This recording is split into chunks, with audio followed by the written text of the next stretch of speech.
So much of art is just about doing it, right?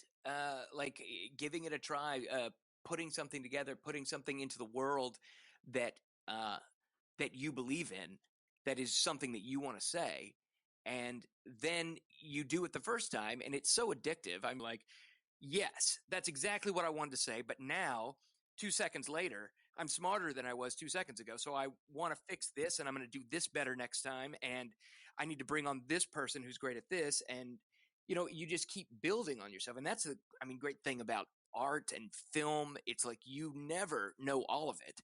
The learning curve on a film set, it's straight up and down every day. I learn something new every single day I'm on set, and it's still hilarious to me that I was, 26 doing this. I mean, I joke about it that I don't think I ever would have directed my first feature if I knew how much I didn't know. And now the one bit of information that I do know is that I can do it. If you're a professional actor challenged by an increasingly fragmented industry, then this podcast is for you. The Hollywood Actor Podcast is an anthology made up of the stories of actors building their bodies of work by redefining themselves, reframing their goals, and reevaluating their opportunities. No matter where we are in our careers, we're always looking to be inspired and to share ourselves across our community. This podcast will offer that opportunity to guests and listeners alike as we all discover what it means to be a working, professional, successful actor. This is Jamie Young, and you're listening to the Hollywood Actor Podcast.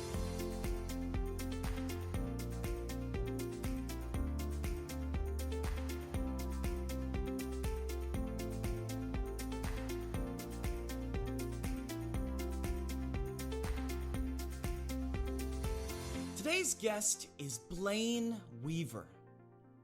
Blayne's an actor originally from Shreveport, Louisiana, now working within the Hollywood film industry. His credits include the movies Cut to the Chase, 2016, Favor, 2013, and 6 Month Rule, 2011. Look out for his upcoming appearance on the WGN series Gone, and watch Blayne's performance in Favor, now streaming on Amazon's Prime Video. Now let's hear from Hollywood actor Blayne Weaver. I have never traveled as much as I am traveling right now, and it's very much the same thing as kind of like the Renaissance career that you see so many actors have, like yourself, that are writers and actors and directors and blah blah blah. And it's like, I've lived in LA forever, and then I lived in New York, and now I'm back and forth between LA and my hometown of Louisiana, which is Shreveport, Louisiana, which is where I'm at now, editing a movie. And then next week I go back to LA to shoot a role in a movie. But it's great. Like the fact that we're on a call right now, I'm in Louisiana and we're doing this really cool podcast thing. And I just finished editing my movie. Next week, I'll be acting in a movie in another city. I love it. Yeah, it's possible now. We can move all around the world and take advantage of those different cultures and different experiences and try to channel that into what we're making. Yeah. And I tell you, the thing that the hardest part of the whole thing is just that whole staying in front of people all the time, which is so key and is always underestimated. I feel like I moved to New York about 4 years ago after being in Los Angeles for 18 years. And I really underestimated how important it is for people to see your face on the regular, even if it's just like running into you at the bar or at the audition or whatever. People get forgotten really quickly. So I've learned since then that I have to pop into town pretty regularly just to be on everybody's radar. Right. But now you're filming, you said, and editing in Louisiana, and that's your home, right? Shreveport, Louisiana, you said. Is that where you started acting? Well, kind of. I grew up in children's theater, so in that sense, I started acting out here at about the age of 5, and I did pretty well in that. And so when I was like 13, I got an agent in Dallas, Texas, which was the closest film market to where I lived, about 3 hours away. And so I would drive to Dallas once every couple of weeks for an audition for whatever, commercials normally, and I ended up booking like a lead role in an NBC movie of the week back in the mid 90s. And I was 17 years old, so my mom had to go with me to Australia to shoot the movie. But it was crazy. It was just one of those jobs that, like, I can't believe I booked it looking back on it.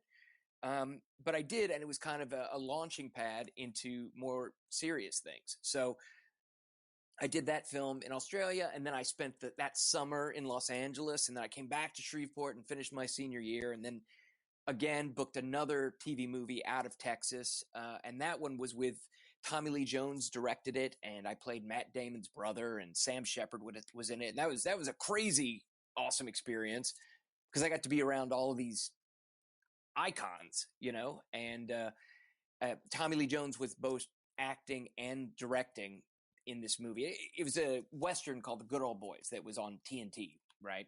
So it wasn't like it was this great cinematic masterpiece or anything, but it felt oftentimes like it was just geared towards giving me life experience. I know that's crazy, but seeing Tommy Lee Jones direct and star in a movie, and at the same time, I was, hanging out with Matt Damon while he was writing Good Will Hunting.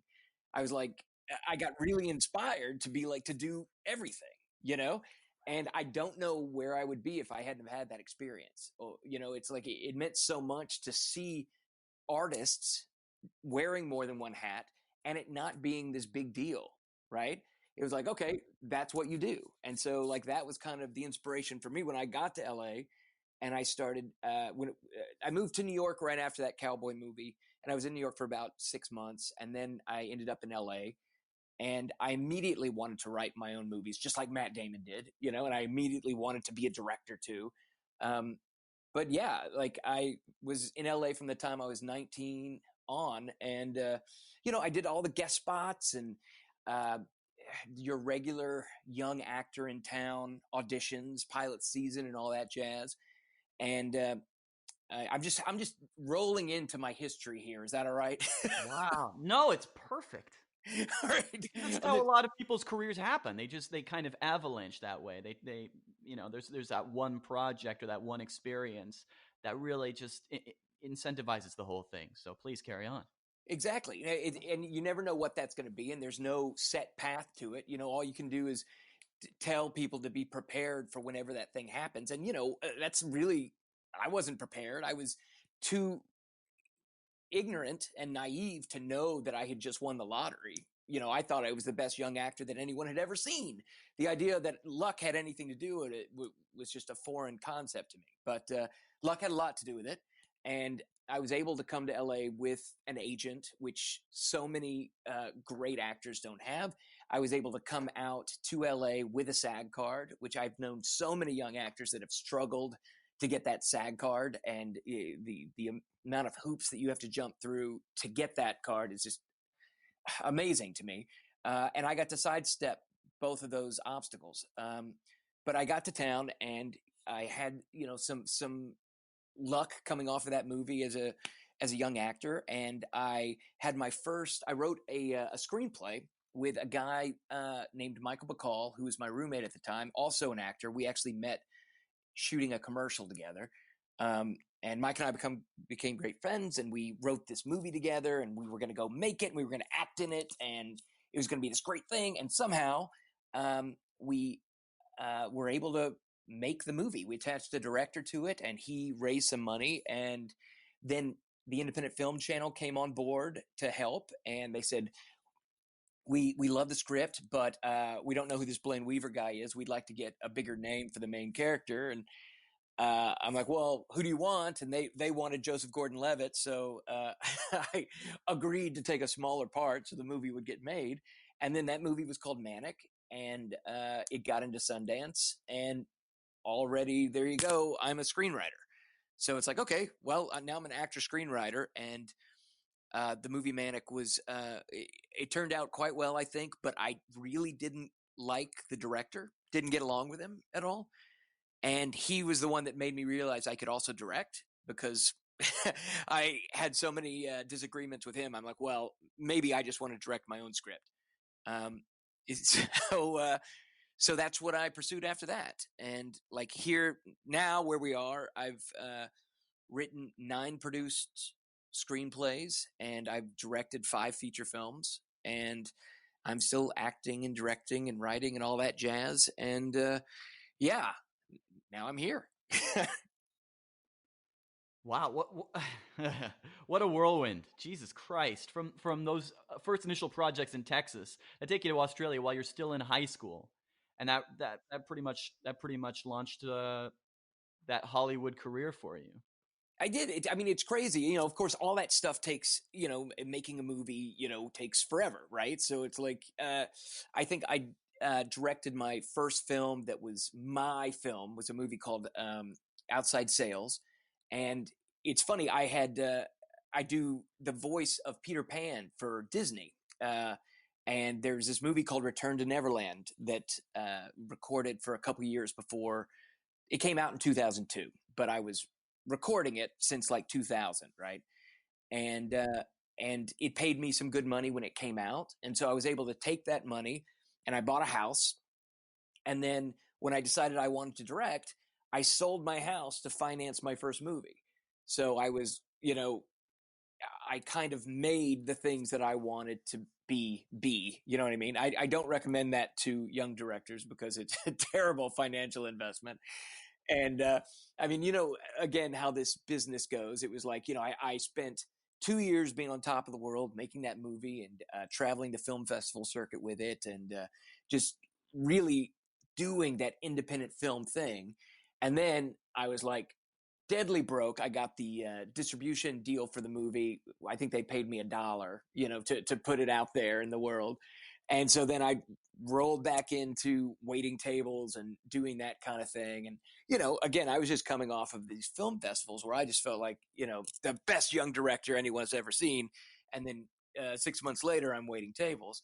But that movie led to my next movie. The lead actress in Outside Sales is an actress named Trisha O'Kelly.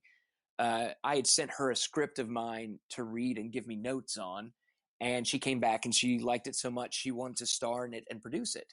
And of course, I had just come out of this experience where I spent all my money, right? I threw everything that I had to this movie, and though it was artistically very fulfilling, it left me broke, and terribly in debt. So I actually discouraged her from the idea. But she said, no, when we do it, we'll do it differently. We'll set up the LLC correctly. We'll raise money correctly. We'll, put ourselves a salary in there. And so we did that. We raised money and we did my second movie, which is a movie called Weather Girl, which ended up starring Trisha and Mark Harmon and Jane Lynch and John Cryer, and really great cast. And then that movie did pretty well. It sold to Lifetime Television, the TV rights, and made all its money back. So I was able to do my next movie, which was 6 Month Rule, which I got to star in as well. And that was a great experience. And, it just one movie leads to the other. And I mean, not exactly quick. Most movies take 2 years from the time you start it until you're done with distribution and festivals and putting it in theaters and putting it on people's computers. But yeah, you just kind of keep moving forward, right? Yeah, and from that first screenplay, Manic, you realized you'd put yourself out there, and so you got to start learning for every project onwards a little bit more about what you wanted to do and how you could do it and how you could do it more efficiently, right? But Absolutely. it was Yeah. that important step of just trying it, just saying yes to that relationship with your roommate and saying, I think we can do this. Yeah. Well, I mean, so much of art is just about doing it, right? Like giving it a try, putting something together, putting something into the world that uh, that you believe in, that is something that you want to say, and then you do it the first time, and it's so addictive. I'm sure you've had the same experience. Like you put something out there, and you're like, yes, that's exactly what I wanted to say. But now, 2 seconds later, I'm smarter than I was 2 seconds ago. So I want to fix this and I'm going to do this better next time. And I need to bring on this person who's great at this. And, you just keep building on yourself. And that's great thing about art and film. It's like you never know all of it. The learning curve on a film set, it's straight up and down every day. I learn something new every single day I'm on set. And it's still hilarious to me that I was, 26 doing this. I mean, I joke about it that I don't think I ever would have directed my first feature if I knew how much I didn't know. It's so daunting to The, think the about, more when you the more started. you know you don't know. Exactly. And now the one bit of information that I do know is that I can do it. So it's just one little thing. It's one little tidbit that I do know, but it makes everything else work. But a lot of people have trouble getting started. It could be like procrastination. It could be some deep seated fear. It could be a lack of money. Everybody tries to, or they feel that there are these different obstacles in the way for them. And sometimes when they're trying to put something out there, like you were doing with Manic, they said, "Oh, maybe you shouldn't direct this, or maybe you shouldn't star in this," and you embraced that new evolving opportunity. Yeah, and I mean, I think the one thing that is an absolute truth is that people will always tell you not to do it.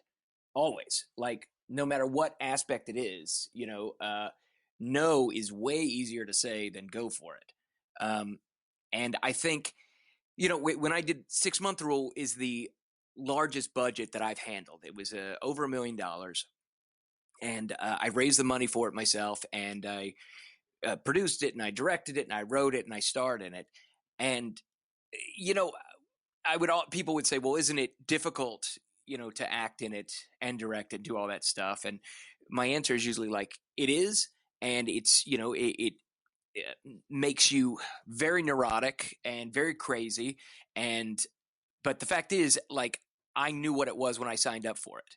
And I think the only thing you need to challenge yourself about is, can I take it? Is this what I want enough to push forward? Because it's way easier to bring someone else on to star in the movie, or as a writer, bring on a director. But a lot of that is just so you have someone else, to shoulder the blame with. Um, so you better be sure that you're sharing it with somebody whose artistic vision you respect, because they're going to do it their way, right? I mean, like, if I wrote this part for me to act in, there's a million not a million, but there's a lot of actors out there who I would love to work with, who I think would do an amazing job with this role that I wrote for myself, but they would do it differently than I would, right? And not necessarily better. And I think that's the thing that is the struggle. It's like, yeah, it'll be different. Yeah, nobody will blame me or criticize me specifically for acting and directing it, but they'll find something else to criticize it. So it's just like, from this thing that I'm making, is that what I want? And like, everybody's going to criticize. So I think the thing is, you have to figure out how to deal with it yourself, right? Because there's always somebody that's going to tell you you're doing it wrong. Yeah, but it's also like the analogy of a stew, right? You're trying to throw in these different ingredients that are helping to add different types of flavors that are trying to enrich the overall product. Because filmmaking, as they say, is the most collaborative art form. It's you're bringing in these people not just to shoulder blame or help with the burden of all the stress that comes with making a film from pre-production to distribution, but that innately is going to change the nature of the product that you're making. Absolutely. And, just to be clear, I am a huge believer in the collaborative nature of film. Right? Like, I came to directing from being an actor to being a writer to being a director, which means that there was never a time in my career where I was just rolling cable, or helping out to light something, or running camera. Like, when I directed my first feature, I needed a DP who knew what he was doing, that was bringing his own artistic flair to it, right? And I look at all departments like that. I want someone who's not only capable and smart to do what I want them to do, but also people that will bring their own, turn on it. And I feel that way about actors and whatnot too. What I do find, though, however, in contrast to that, is that a lot of people will bring on like a writing partner, not because they are excited about what this will bring to it, but in order to just shoulder the burden of, like, I'm not going to write something stupid because we wrote it together, right? So it can't be stupid if we both did it. Or writers who will bring on a director just to have someone else. Do you know what I mean? I find I find it a lot, and I'm always like, I understand you bringing on a director, but you should bring on somebody who brings worth and experience to it, not just somebody who you think will listen to you when you tell them what to do. You know what I mean? Um, I feel like people are always scared to put themselves out there in something new, and I do believe that coupling with somebody who has that experience or even that artistic drive that maybe you feel like would take this movie over the finish line. I love that. That's great. But I do find oftentimes people are just scared to do it by themselves. And that I feel like is a recipe for disaster. Yeah, it's almost impossible. It seems like you're doing pretty well though, writing, directing, and starring in a lot of these vehicles. Like Cut to the Chase was maybe your most recent movie.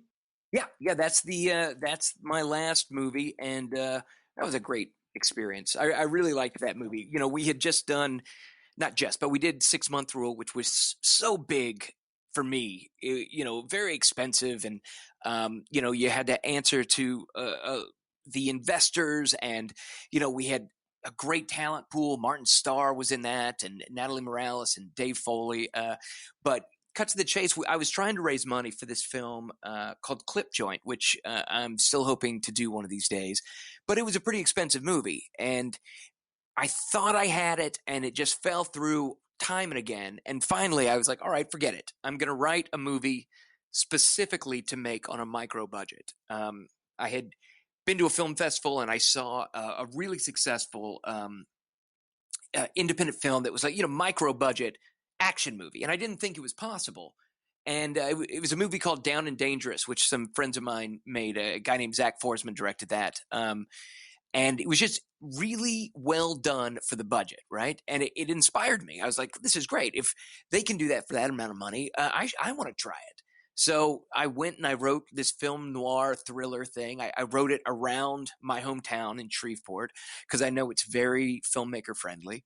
Um, and I knew a lot of actors and whatnot here. So basically, I made a list of every cool location around here. And then I made a list of all the actors that I know who would jump at coming to Shreveport or that already live here and be willing to be in it. And we were able to make this really cool micro budget movie for 30 grand. And it came out great. We had this really awesome film festival, record and won all these awards. And then it came out, and I'm just really proud of that movie. And it was probably the most stress-free film I've ever been a part of because everybody knew what it was. They were signing on to do my movie with me, and they were excited to be there. And it was just a great team. And yeah, I wish they could all be like that. That's ideal. It met schedule. It met budget. It's in your When hometown. we went over budget a couple of times, and then it was my call. It was like, no, we need this. And then I would go out and, you know, talk to people and raise some more money. But the budget itself was so low that, I mean, that whole budget for that movie was around $150,000. And so if we went over budget, it meant like 5 grand. And they'd be like, okay, I have to go back out there. But the cool thing about, and I don't mean to be flippant about raising money is the hardest thing in the world. But when it's your fourth film, you know, you've already rang those doorbells and made those phone calls, you know, and I may not be able to pick up the phone and, you know, raise $100,000, but I could probably pick up the phone and raise 10, you know? So when you're in charge of your own budget and you're not like having to beg and plead for somebody because they don't understand how movies are made, and you're like, but I really need this thing. It's like, I got to make the decision about what I needed. And, you know, then I could make the call to go out and raise more, which is, you know, it really is. That's the dream scenario. And like I said, it's not always like that. It's almost never like that. That's why Cut to the Chase was such a special experience for me, because everyone, including the investors who was a part of it, were really pulling for it to be a great movie. Well, yeah, I mean, you're based in your own hometown. Louisiana is getting more and more film friendly, and this is your fourth film, so you've built trust, like you were saying, with these different investors and with the community of above the line and below the line talent that you are working with on the film and, you know, behind the scenes, as it were. There's something about that building of the career, that building of trust. I think it keeps coming back down to. Yeah, absolutely. And I mean, that's the thing. This business, people don't forget stuff, right? And I think they know they want to work with people who are committed to the film being good and committed to treating their team with respect, you know? And it's so great when you get to work with people like that. And what I love in the getting to, on occasion, put together a movie, direct it, write it, act in it, blah, blah, blah. I just love being able to build a team around a movie and then making sure that everyone is treated the way they should be. That's a testament to you as a filmmaker, that you're looking out for everybody on your set, that you're trying to build that experience while you're building an experience for an audience, no less. Right. Well, I mean, I think it just comes from, from being on sets for so long. I think it's just something people forget, right?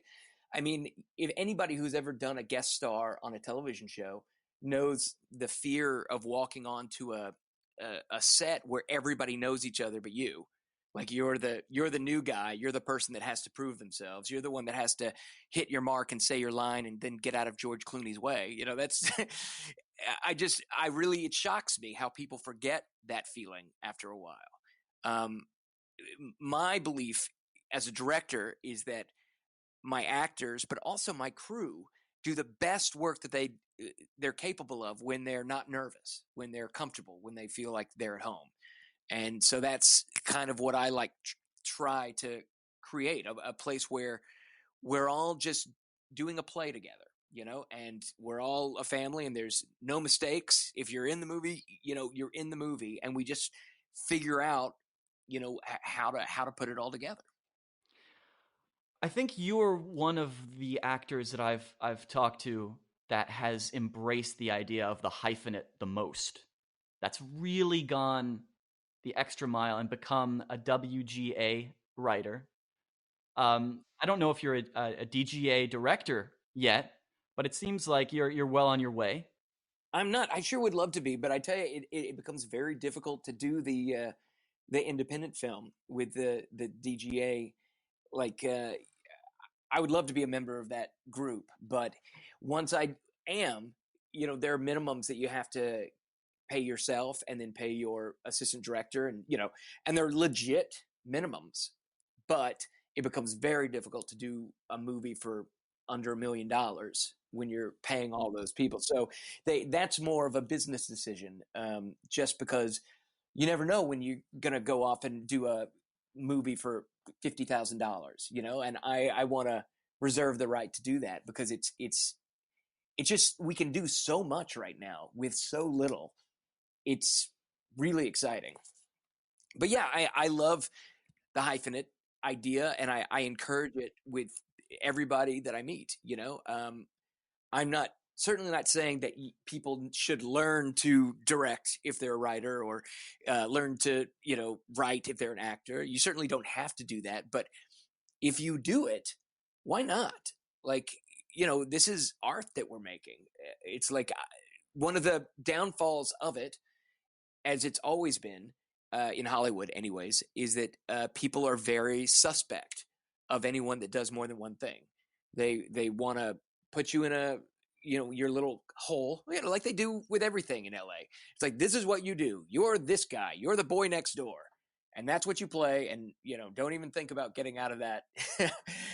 But that's not how it is, and that's not how art is created. That's not how most of the great films and stuff that we love came about. I mean, Orson Welles, look at that.